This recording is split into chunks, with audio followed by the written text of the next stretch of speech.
Okay, we're looking at the question of how to divide work between an in-house team and an agency retainer team. Question that comes up, well, with every client really, I suppose, and has done over the years. So with some of our senior team gathered together today, and we're going to look at this. So, Phil, you've some personal experience because you've been on both sides of the table. What's your take on this? Probably start with that actually, because most of my career was running in-house teams, right? Not on the agency side, and with that very quandary really. You know, we've got some good resources in-house, but how do I get the right blend of internal resource, people doing PPC or SEO or email marketing, but there was always a bit missing, and I was always trying to find that from agency. Right. And so I made a few mistakes along the way, and but ultimately I felt I really understood the right blend from an in-house perspective. So, and the blend being that the agency can do certain things that the in-house team can't. Yeah, and so vice versa. You play to the strengths of your in-house team, and your in-house team generally are going to know the products or service that you offer really, really well. They're going to know it inside out. The agency can never know that.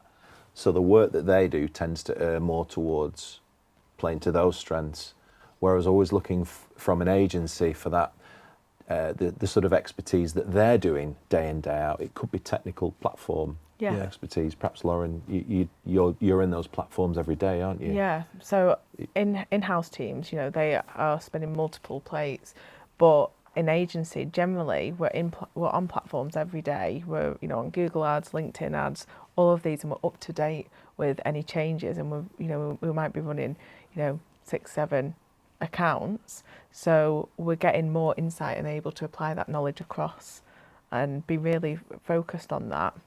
I remember we've seen this, haven't we? So we've taken examples of what's worked on a client in another sector and applied it on our retainers in-house. So this thing of there being multiple, the benefit that comes from us seeing lots and lots of activity across lots of clients, that plays out, which you could never replicate in-house, could you? I think. No, because if you've got experience of 10 different scenarios, for example, 10 different scenarios, you can harness all the learnings of that and distill it into the experience with this particular client. Yeah. Equally, if somebody is familiar with 10,000 product lines or the in-depth knowledge of their particular service, we're never going to get that. Yeah. I think that's what it is because we've got a broader knowledge of various accounts and a broader knowledge of the platforms. Because of that, we can apply things we've learned or things we've tested and think, well, actually that could work for those as well, and it can come across all the different clients. Whereas if you're in-house, you're only doing what works for you, and you're not necessarily, some people may, but you're not necessarily testing other things or discovering different types of campaigns that might work for you, because sometimes you might not have the time. You do what works, whereas an agency is doing that across different clients, so it can translate. Yeah. Like there's a natural accelerated learning, isn't there? From if you imagine not just us but our group working on this back at base. The knowledge that comes out in 1 week about whatever. I mean, I can think of it last week. We were even discussing some of the new settings on LinkedIn ads, and like we've got to trial this and just see if this is slightly cheaper or not, and actually we can trial it on free accounts and we'll know by Thursday if that's effective. But in-house you can't really, one, you've got to be aware of these issues, so if you're working in isolation it's hard to know, but then how do you roll out multiple tests? And we'll just see the pattern across so many industries and so many accounts that you just couldn't replicate it in-house, I don't think. I think even just having the understanding sometimes of, so for example, things like consent mode and things like that obviously will have an effect then on your campaigns, and you can see the effect it's had.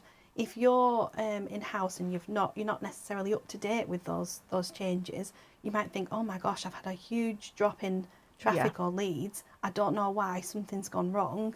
When actually, if you've got the knowledge of the changes within the platforms, you can explain that. There's an explanation. Yeah, because you can see the pattern on other accounts, so we know it's not just one account it's happening to. Whereas when you're in-house, you quite isolated. You think, oh, it's just us. It's just this business this is happening to. Could I challenge us here, actually? Yeah. Always. So, so we're talking about things that only we can, or only an agency can do, I guess. Something that you can only do when you're watching multiple accounts across multiple industries. Yeah. But there must be things that as an agency team we can't do, and the in-house team has to, like, we can't operate effectively without a good in-house. Might just be one person, mightn't it? But might be a team. Yeah. But what's the things that are better, always better, or usually better, being with an in-house team? No, yeah, so I was going to say, well, they have such in-depth product knowledge and service knowledge that if they're going to produce something like a white paper or long-form content, they're brilliant at that. They know the inner workings of that business. So there are things that are much better sitting with them. For example, social media posts.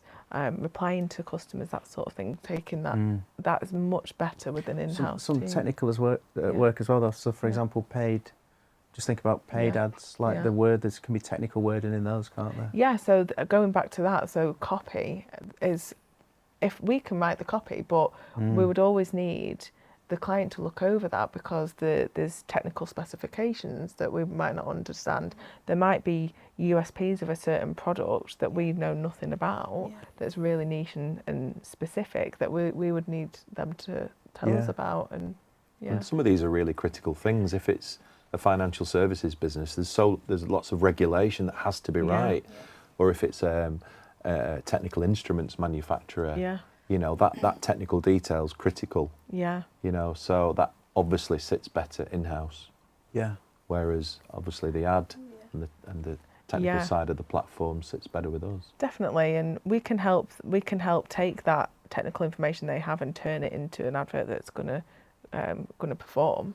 But we need that collaboration. We need to draw on their knowledge in the first instance to inform those campaigns. You guys have done lots of onboarding of clients, haven't you? Or strategy workshops to renew, you know, to plan the next year, year ahead. How do you actually?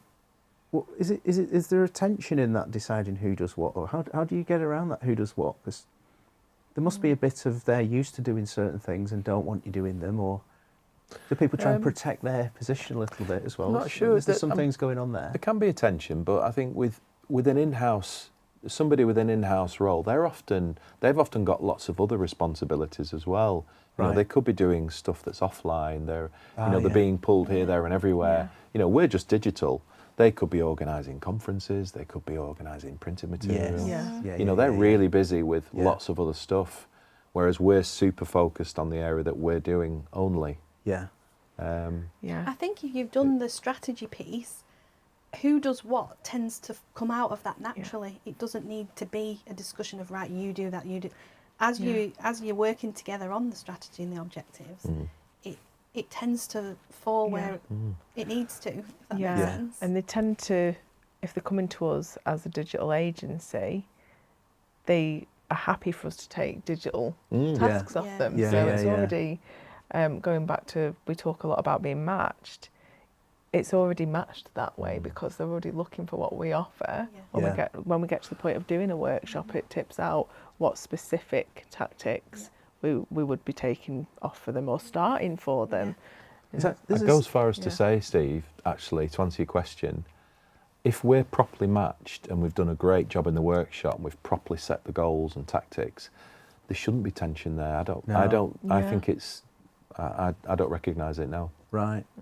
And there's actually something in here which I hadn't realised at this point in the discussion, which is there's a simplicity to this as well, isn't there? Because if we're hired, or a digital agency, any digital agency is hired, it's for an outcome. The outcome's usually leads, sometimes visibility, but usually leads. And how do you go and get it? Well, it's usually very simple. We're running 3 tactics at most.